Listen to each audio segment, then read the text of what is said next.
दोस्तों, आज की कहानी आपको अंदर तक झंझोर कर रख देगी। माया नगरी मुंबई में महिम तट से 2 दिसंबर 2011 के दिन मुंबई पुलिस को एक सूटकेस मिला। सूटकेस के अंदर एक आदमी का कटा हुआ एक हाथ, एक पैर और शरीर के कुछ टुकड़े मिले थे।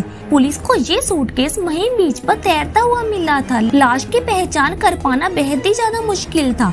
पुलिस को सूटकेस से लाश के अलावा शर्ट और स्वेटर भी मिले थे। सूटकेस मिलने से खलबली मच गई थी। पुलिस के सामने एक नया केस आकर खड़ा हो गया था। आखिर कैसे मिली बिना सिर वाली लाश को पहचान? मामले की गंभीरता को देखते हुए जांच मुंबई क्राइम ब्रांच को सौंपी गई। क्राइम ब्रांच की टीम ने एक शर्ट पर एल्मो मेंस बियर का टैग लगा हुआ देखा था। क्राइम ब्रांच कुर्ला पश्चिम में बेलगामी रोड पर उस दुकान पर पहुंची। उस शर्ट का बिल निकला तो पता चला कि किसी बेनेट रिवेलो के नाम पर था। अब इसी नाम के आदमी को खोजना पुलिस का मकसद था। मुंबई क्राइम ब्रांच ने फेसबुक पर बेनेट रिवेलो को सर्च किया और कई प्रोफाइल्स में तस्वीरें खोजी, जिसमें से एक व्यक्ति वही लाल वाली स्वेटर पहने हुए था जो उस सूटकेस से मिली थी।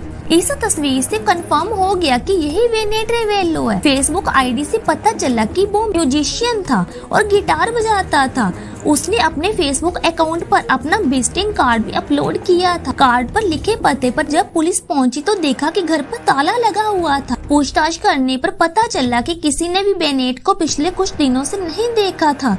पड़ोसियों से पूछताछ करने पर उसकी गोद ली हुई बेटी आराध्या पाटिल उर्फ रिया बेनेट रिवेलो के बारे में पता चला। पड़ोसियों ने बताया कि यहाँ वे अपनी गोद ली हुई 19 वर्षीय बेटी के साथ रहते थे। पुलिस ने उसका नंबर हासिल किया और 7 दिसंबर के दिन बेनेट रिवेलो की हत्या के शक में बेनेट की गोद ली हुई बेटी और उसके बॉयफ्रेंड को गिरफ्तार कर लिया। लड़की 19 साल की है और लड़का 16 साल का। पूछताछ करने पर दोनों ने बेनेट की हत्या करने की बात कबूल कर ली। एक गोद ली हुई बेटी ने अपने ही प्रेमी के साथ मिलकर अपने ही पिता की हत्या कर उसके कई टुकड़े कर डाले। गिरफ्तार बेटी ने पुलिस के समक्ष अपना जुर्म स्वीकार करते हुए कहा कि उसे अपने किए पर कोई अफसोस नहीं है। लड़की ने हत्या की जो वजह बताई उसे जानकर पुलिस भी दंग रह गई।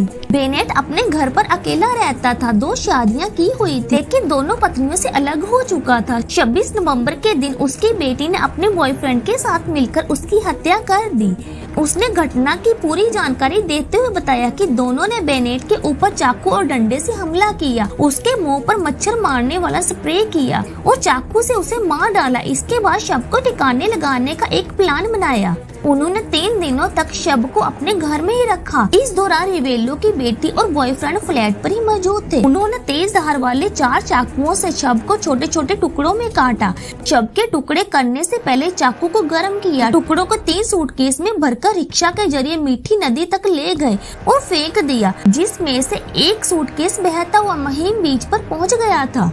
इस पूरे कांड में रिया के बॉयफ्रेंड का एक दोस्त भी शामिल था। रिया ने बताया कि बेनेट उसका यौन शोषण करता था और बॉयफ्रेंड के साथ उसके रिश्ते पर विरोध करता था, जिससे वह तंग आ चुकी थी और अपने प्रेमी के साथ मिलकर उसकी हत्या कर दी। पुलिस ने बांद्रा कुर्ला कॉम्प्लेक्स इलाके के पास मीठी नदी से दूसरे सूटकेस को बरामद किया। बाद में पुलिस ने इस मामले में तीसरे आरोपी को गिरफ्तार किया। पुलिस की गिरफ्त में आए तीसरे आरोपी का नाम अली उमर मियां है। अली की उम्र 19 साल है और आराध्या और रिया के प्रेमी का दोस्त है। वारदात के अगले दिन यानी कि 27 नवंबर को रिया और उसका प्रेमी घाट कोपर में अली से मिले थे। दोनों ने अली को बेनेट की हत्या कर दिए जाने की बात कही, फिर उससे लाश के टुकड़े करने के लिए चॉपर का इंतजाम करने को कहा। 2 दिन बाद यानी कि 30 नवंबर को अली बकोला आया। यहाँ उन तीनों ने मिलकर रात भर बेनेट की लाश को टुकड़ों टुकड़ों में काटा और फिर उन टुकड़ों को अलग अलग बैग में भरने का काम किया। अली ने पुलिस को बताया कि उसने बेनेट के काटे हुए धड़ को बैग में भरने के बाद टेप से लपेट दिया था। साथ ही उसने लाश को ठिकाने लगाने के लिए जरूरी सामान की खरीदारी भी की। दोनों के साथ उसने बेनेट के घर के पास मौजूद एक दुकान से सूटकेस व अन्य सामान खरीदे। इसी सूटकेस में लाश के टुकड़ों को भरकर वह तीनों मीठी नदी में फेंक आए थे।